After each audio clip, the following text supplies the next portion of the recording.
Hello. Hello. Thank you so much for having me. So you mentioned in a past interview that in order to make this movie, you just sort of found two people on the internet.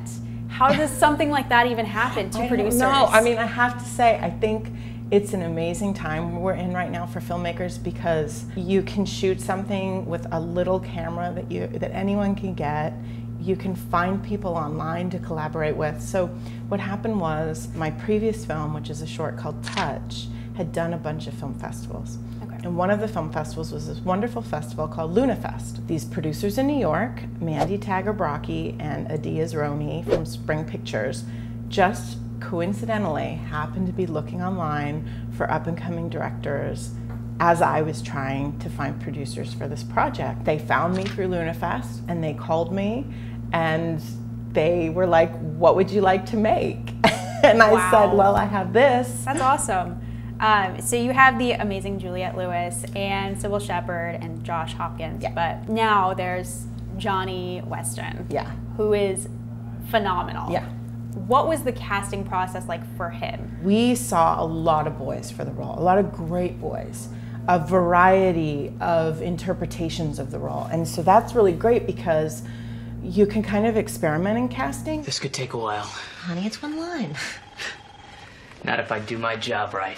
That was a really important part of the process. And Jonny, I mean, he's awesome. He's first of all, a really nice guy, super dedicated, hardworking. He came in prepared and creative and interesting and very confident, which is super important for this because he's opposite Juliette Lewis. You know, like that's kind of a big deal. Yeah. And we needed somebody that could hold their own and sometimes lead the way, and he was able to do that. So in the film, we meet Cal's mom, but we never meet his dad.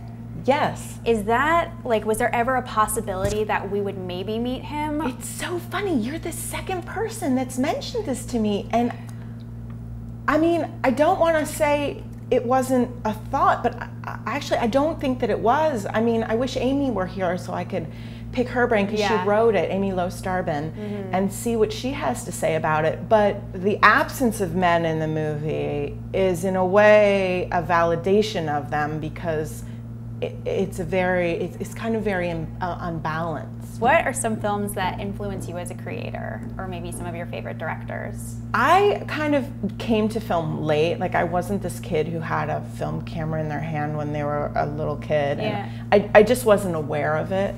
So I kind of came to film through theater, which was in the 90s, which was great for independent film. So I really love Todd Solondz.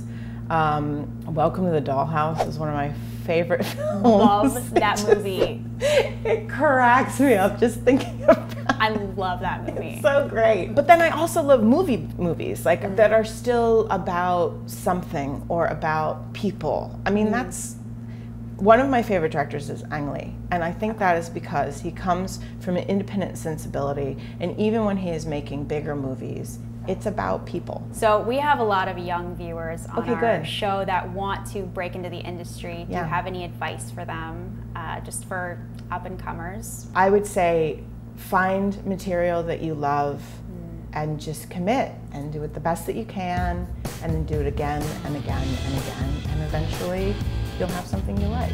Thank you so much. Thank you. Those are great questions. That was really fun.